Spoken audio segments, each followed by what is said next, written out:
of Kabuta. There were two friends, Dele and Femi.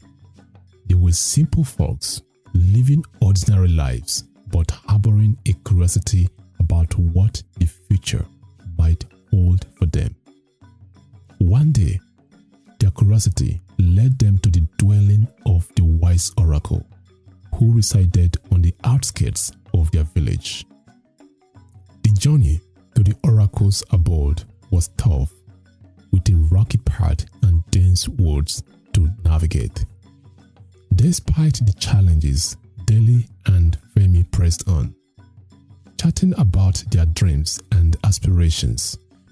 They finally arrived at the oracle's cottage, a humble abode adorned with mystic symbols.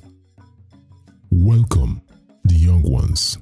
What brings you to my humble dwelling? Greeted the oracle, an elderly man with a long white beard. Eagerly, Dele stepped forward and asked, "The wise one, could you tell us what the future holds for us?" The old man under the oracle nodded, and after a thoughtful pause, he spoke. You, Dele, you will become a king one day. Excitement filled Dele's eyes, and a wide grin stretched across his face. A king? Wow! I will be the best king Kabuta has ever seen. Then, it was Femi's turn. With a hint of nervousness, he inquired, "And what about me, the wise one?" The oracle man nodded. Femi, the oracles are not smiling. It's dangerous. Your path will be challenging. You will face hardships and sufferings throughout your lifetime. Hearing this, Femi was highly disappointed, and he left the oracle's cottage with a heavy heart. Dele, on the other hand, was already envisioning his royal robes and the grand palace he would inherit. On their way home, Dele couldn't contain his excitement. "Did you hear that? Femi, I'm talking to you. Aren't you happy for me? I'm going to become a king. Imagine the feasts and the royal parties."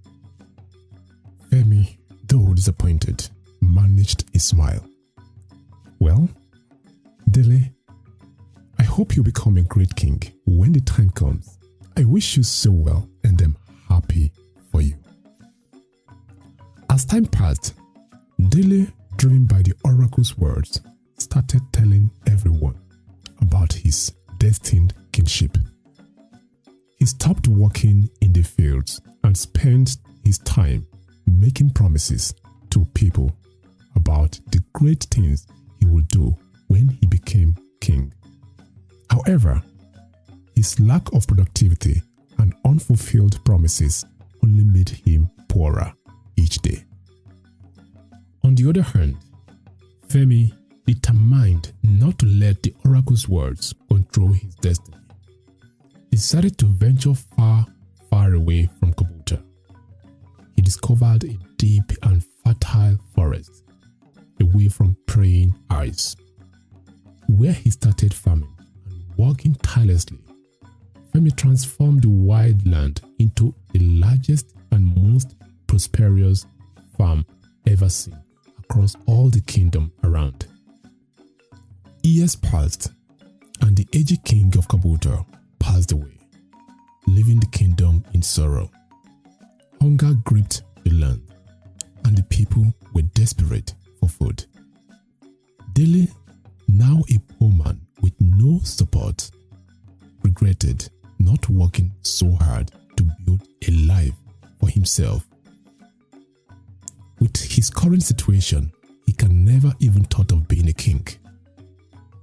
In the middle of the hunger calamity that befell the kingdom of Kabuta, word spread about Femi's incredible farm. The once wealthy farmer had become a beacon of hope.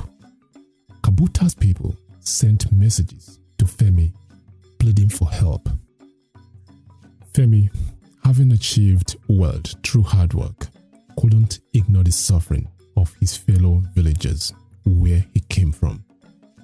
He loaded carts with food and sent them to Kabuta, saving the kingdom from starvation. The king's advisor, impressed by Femi's generosity and leadership, approached him with a heartfelt request.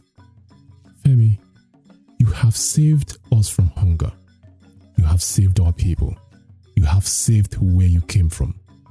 Will you consider becoming our king and leading Kabuta to prosperity? Femi, a humble and wise, agreed to help. He returned to Kabuta as a savior, not a king by birthright. And the people welcomed him with open arms. On the other hand, Dele was convinced by his royal fate. When they both visited the oracle, lived his later years in regret and poverty. The people he had once tried to command now pitied him. In the end, the oracle's words had come true, but not in the way Dele and Femi had expected. It wasn't just fate that shaped their lives. It was the choices they made along the way. Femi, with hard work and compassion, became a beloved ruler, while Dele's misguided belief in his destiny led him to a lonely and regretful existence.